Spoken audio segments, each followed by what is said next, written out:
For all the honeys in the Hyundai, for all my dreams, you know it's alright.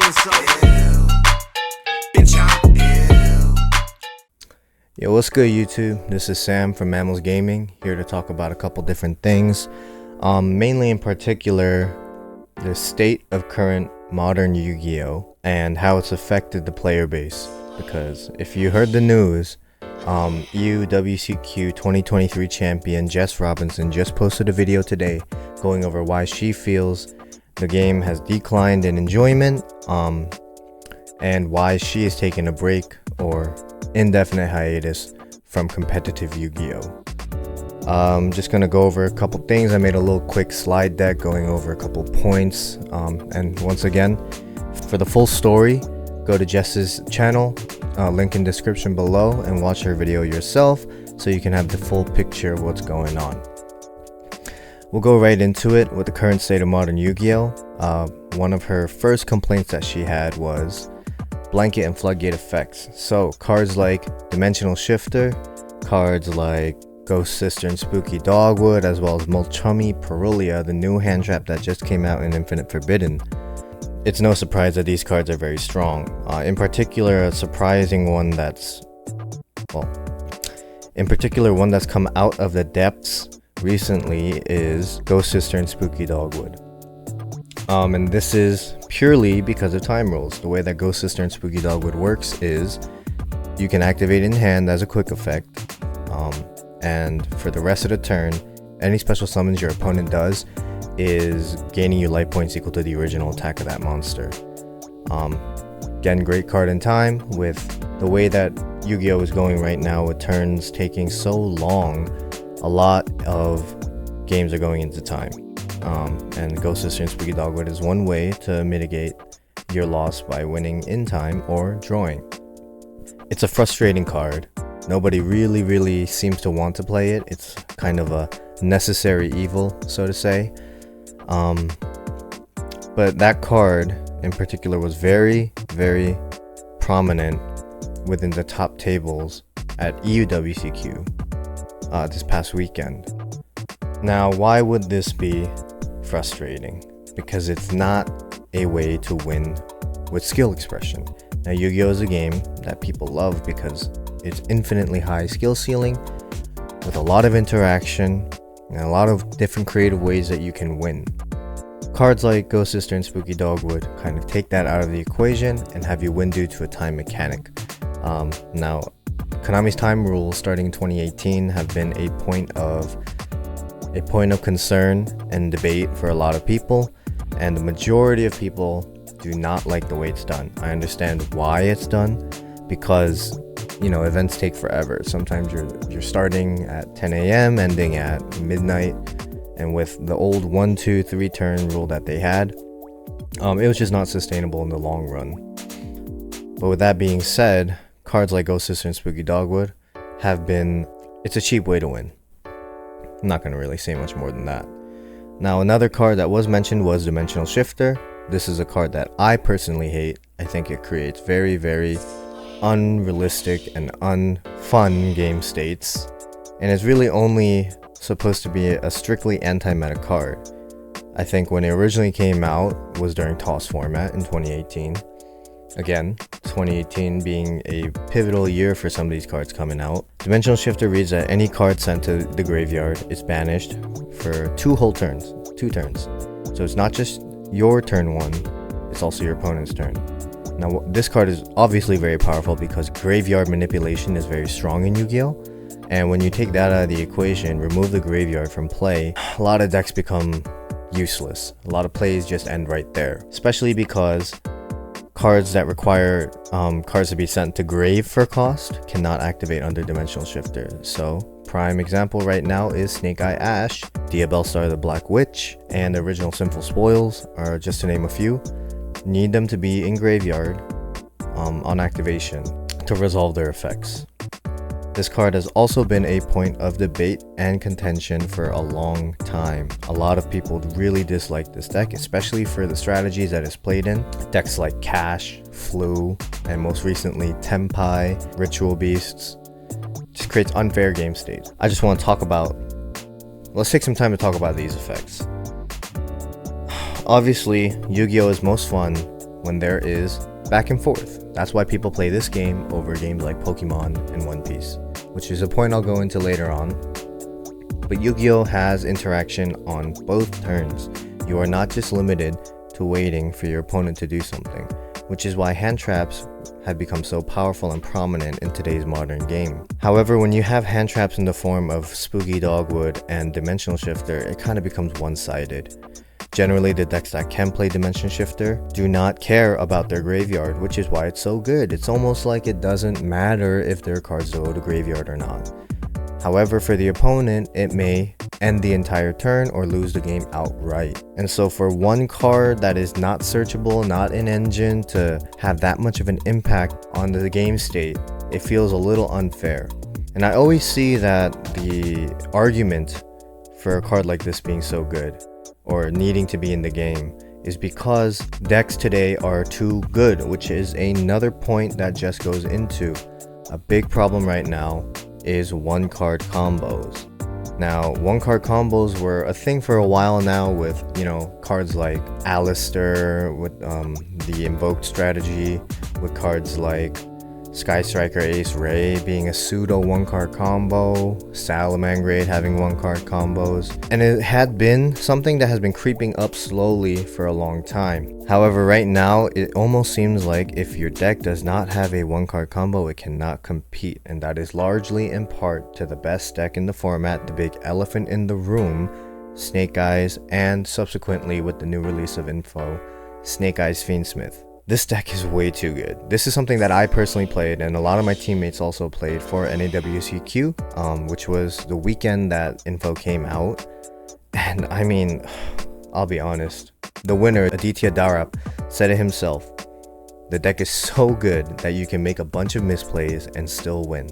Not to discredit what he did, because he's a great player, but Snake Eyes Fiendsmith is way too strong, and it needs a hit, and I understand. With that being said, the game has kind of reached a seesaw of some sorts where you can either have decks like Snake Eyes Fiendsmith be the best deck for a long time, and any subsequent tier 1 or tier 0 deck that wants to compete have a one card combo, or you can keep these anti-meta cards like Dimension Shifter and Ghost Sister and Spooky Dogwood in to kind of leverage the playing field for other rogue strategies that may want to compete.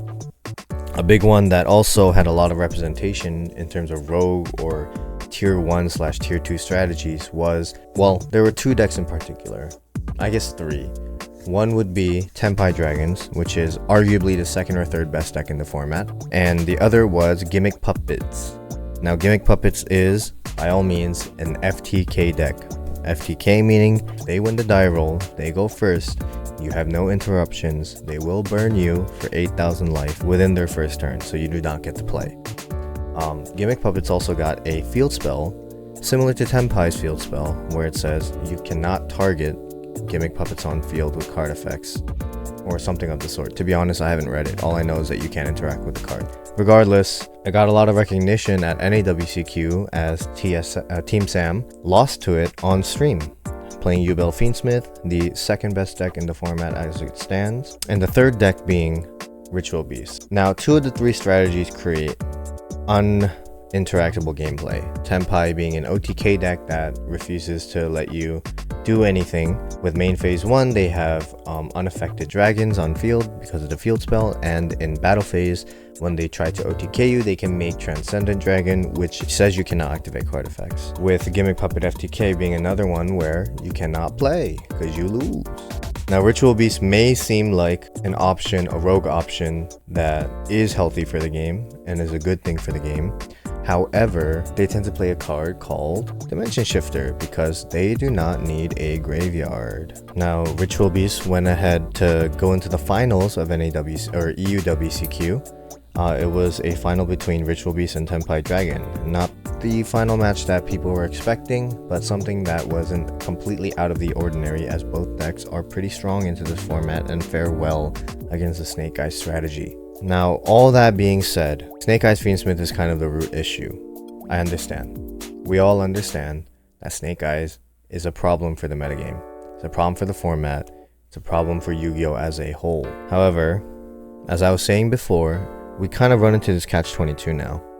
If we want Yu-Gi-Oh to be a more healthy game, or if we want Snake Eyes out of the format even, there has to be a better deck, right? That can come in the form of a ban list where Snake Eyes effectively gets nerfed into the ground. However, with the new Fiendsmith combo, or Fiendsmith engine, it's seeming like every new archetype that comes out needs to be a 1-card combo in order for it to compete. What that causes now is something called power creep. And power creep is something that is present in any game you will ever play. It's present in every other TCG, regardless of set rotation and such. Prevalent in video games such as League of Legends, Valorant, Overwatch. Games that require something new and fresh to stay updated. If Konami were to just do nothing but release a ban list and get rid of cards that are currently in the format, they wouldn't be able to sell more product, new cards to the players, right? And at the end of the day, Konami is a business. It is firstly a business and not a competitive game. So what should we do?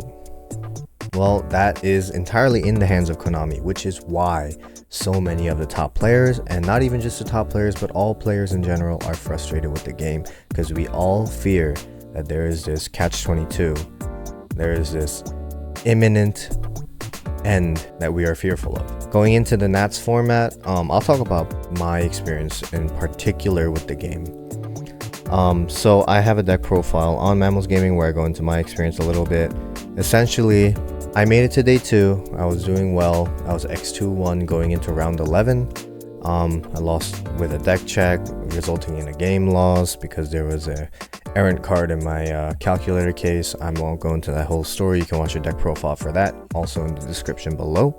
I'll say majority of my matches were against Snake Eyes Fiendsmith, and all of my losses and my one draw, both my losses and my one draw, were to that deck as well. As you know, as I said before, I was playing Snake Eyes Fiendsmith as well. It was without a doubt the best deck in the room. However, I wasn't entirely unhappy with the games I was having. The one problem I had throughout the entirety of day 1, all 10 rounds, 9 rounds? All 9 rounds, was that the games just take too long. But other than that, I felt like for the majority, the games are interactive. With Bystials in the format, you could have hand traps that are not just 1-for-1s, but 2-for-1s. You could also have, and with the strength of the engine, you had to be very, very smart with the way you hand trap people. You couldn't just blindly activate Imperm on Snake Eye Ash anymore if that was your only hand trap, right? And so with that being said, I really enjoyed the format. And I might be a minority, but almost everyone else I talked to, other than the fact that, you know, it was so heavily represented by 1 of 2 decks or 1 of 3 decks, right? Everyone seemed to enjoy the gameplay that was going on, at least within my vicinity. Now, if you were playing a rogue deck, something like, I don't know, Heroes, something like, I don't know, Dragon Link, let's say, I could see why you're not having fun. If you're playing Labyrinth, I could see why it wasn't that fun for you, because the deck is just not good enough to compete. I'm sorry. If it's your favorite deck, I'm sorry. My favorite decks can't compete either. That's why we're playing Snake Eye Fiendsmith. However, the games that were going on between the 3 or 4 best decks for the most part were actually pretty fun. The only problems I had were with decks that their main objective was to not let you play. Prime example, Runic Stun. I had one Runic Stun matchup and it was fucking miserable. The game sucks when you're playing against a deck that is all floodgates and deck out strategies, and the whole point is to not play. We were just in standstill. The only way I won was in time because this dude judgmented and then wasn't able to deck me out. I mean, what kind of game, like what kind of person wants to play that kind of game, right? Decks like Tenpai, I mean, I'm sorry, my teammate Farouk, he top 64'd and he did really freaking well. And he's a great pilot of the deck, but at the end of the day, I can't defend the deck and say it's a good interactive deck. It's not. Decks like Ritual Beast, it would be so nice if that deck existed without Dimension Shifter, right? But then it wouldn't be able to compete. It doesn't do enough. Decks like Gimmick Puppet, I'm sure it'd be great if it didn't FTK you, but it does, because that's the only way it can compete. And so I had a lot of fun. I did. I really enjoyed my experience at Nats, but I can see why everyone is so upset. However, there was one point that Jess made that I was a little confused about, and her point was all the top players were not topping, and instead you had a lot of randoms, quote unquote randoms. That's cool.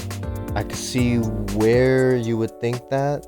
Even in the NAWCQ, Aditya, who is a great player and has been doing very well at the regional level and at the YCS level, had not, I think he had maybe one Nats top. I'm not sure, don't quote me, I don't know his portfolio or resume. But he wasn't like the clear-cut contender to win, right? That would be your Jesse Cottons, that would be your Hanis, that would be your Pax, you know? But the fact that Jesse, Pac, and Hani all did not make top cut, all did not win, and you had a lot of random, quote-unquote randoms winning or topping, that seemed to have caused some concern for her, and I'll be honest, I don't agree with that philosophy or idea, because there's always new blood and you always have to adapt. And whether or not this was a quote-unquote real format or a good representation of skill level, that kind of remains to be seen, as we as a player base do not know what the current or the future holds for Yu-Gi-Oh! All we know is that if you play well, you will be rewarded with a top cut, right? If you're consistent, you will consistently top. If you're consistently good, you will consistently top. So with that being said, I'm really not a fan of that statement. It seems a little, and I'm sure it wasn't the intention, but it seems a little highbrow, like, ooh, you know, if you're not already a credited player, then you don't deserve to be here. And it doesn't make too much sense to me. Before Pac was a renowned player, he was just a guy at my locals, you know? Before Farouk, my teammate, top Nats, he was just a guy at my locals. And then that started with everyone. Anyone can't just immediately become a top player, pro player. But another concern that she had in regards to, let's say, tournaments such as Nats, and something that I very much so agree with, is pricing. And this is a complicated issue, because it's no surprise that Konami's pricing is pretty dog water. You can do all you want. You can try so hard. You top Nats, you win Nats, you go to Worlds, you top Worlds. You don't get nothing for it. If you top, top 8 or top 16 at Nats, you get a playmat, a deck box, I think? No, maybe not a deck box, but a prize card and a Nintendo Switch, which came out in, 2017? All very, very low value for pricing.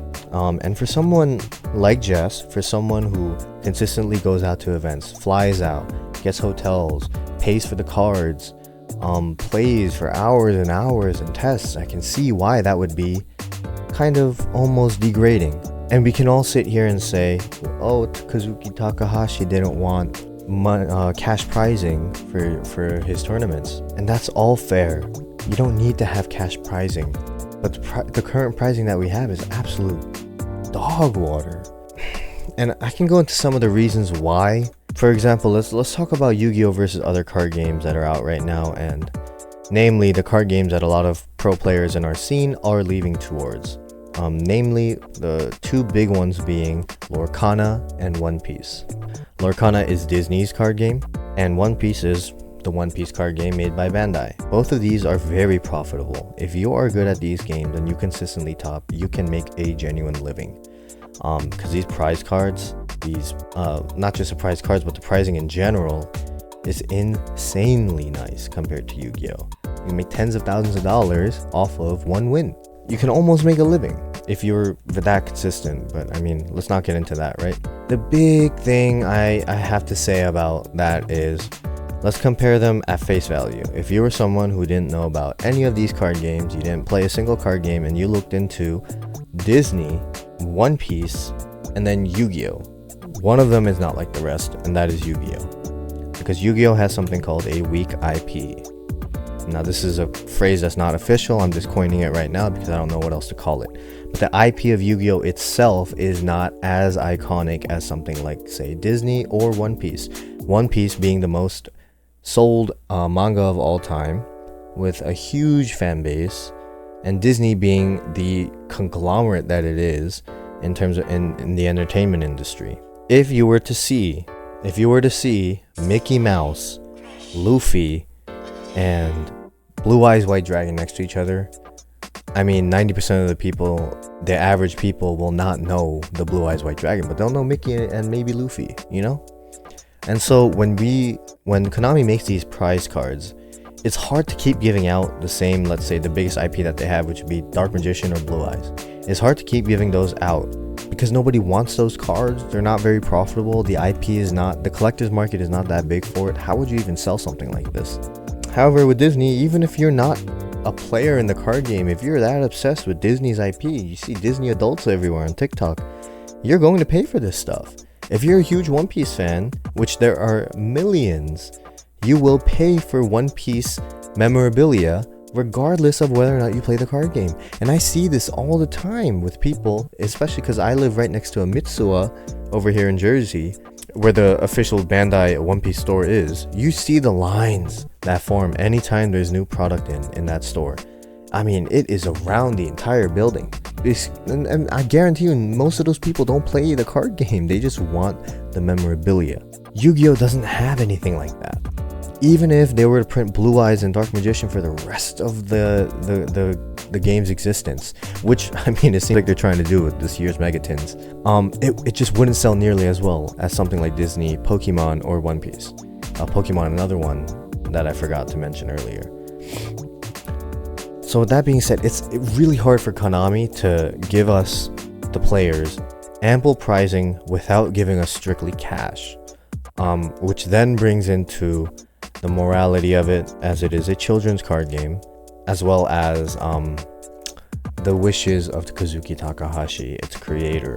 Another thing to think about, I don't have a solution for this. I wish I did. Maybe more pricing, more different forms of pricing. I mean, they've been giving the same mats and the same prize card for every YCS this year and this season, for every Nats. It's a vanilla dragon card. Like Christian Uranus said it best, it's a freaking vanilla dragon, another verse dragon card that's absolutely unplayable, has no relevance to anybody playing the game. Nobody gives a shit about this card, you know? It is lazy and a huge part to Konami just not caring, and you can see it. And so I wish, I totally agree with Jess on this one, as well as all the other pro players. The pricing needs to get better. There needs to be more less worthless things, you know? There's too many, like, these playmats don't sell for anything. These cards don't sell for anything. These Nintendo Switches, like, come on, who doesn't have a Switch at this point? How many Switches can you have before you run out? Yeah, I 100% agree. Konami needs to step it up on this one. But going on to the next point, Konami 100% needs to step this one up. Because why? Konami 100% needs to step this one up. Because why would you be incentivized to get better at the game if you put in the thousands of hours it takes to get good at this game? If you put in the thousands of dollars it takes to build a meta deck and have it change week to week according to the meta, why would you get better at this game if it never pays you back, even in the slightest? You know? If the deck at least paid a little bit back, then I would be incentivized to pay, let's say, what was the Snake Eyes Fiendsmith? It was like over $1,000 probably. And a lot of people get it max rarity. Now, you don't need to get max rarity, but that's a different conversation for a different day.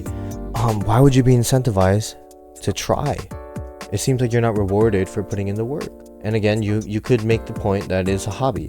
I agree, it is a hobby. It shouldn't be your full-time gig. And if you're not able to afford the cards, then you shouldn't play the game. I'm sorry. But it doesn't take away from the fact that there's no incentive to get good. And this is something my team and I mean, thankfully, we have no problem with. Because, one, when we top, we're doing it purely for the glory, for the honor. But at the end of the day, if you're consistently shipping yourself out to all these events across the country, across the world even, there should be some incentive to do that. Otherwise, I mean, I'm not leaving the tri-state area if I want to go to an event. It's not even worth the gas money. Going on to kind of close this out, because it seems like I've done a lot of doom, and like everyone's just been doom posting and dooming and glooming over this format, including myself for this whole video. Do we have hope for the future? And I think, more so than I hope so, because at the end of the day, just also made another point. We all love this game. This game has done nothing but bring me to my friends, give us a reason to keep hanging out, connected me with some of my favorite people in the world and given me kind of a purpose, more so than just making money, right? It's a really great hobby for me. And although I am personally taking a break at this moment for personal reasons, I fully intend to keep, making content, keep up to date, keep seeing my friends. I'm doing test hands, maybe go out to some events. I can't just personally do the grind right now. But besides that, I don't intend to quit Yu-Gi-Oh forever. And for us to not quit Yu-Gi-Oh forever, the game has to be around. And the way it looks is, it's a little upsetting. Because I personally think that the meta itself is fine. But the way it's looking to be in the near future with the new Mulcharmies, the new strategies that are coming out, as well as the dominance of Fiend Smith in every deck, it's gonna be difficult to kind of get creative. And when the game's not creative anymore, the people don't want to play. So to close out my point, I think the current meta, not as bad as people think. I think it was fun. I had a lot of fun. But coming forward, or coming soon, the new formats, the new cards that are coming out, the new hand traps, it's not looking too great. Pricing 100% needs to be updated. And all in all, the game needs to find more ways to bring people in, because new players aren't coming in, old players are leaving, and we're going to be left with a dry player base. So Konami, you guys really need to step it up. But what do you guys think? Leave some comments in the comment section below. Like and subscribe if you thought the video was interesting. And yeah, we'll catch you in the next one. Thanks for watching, guys.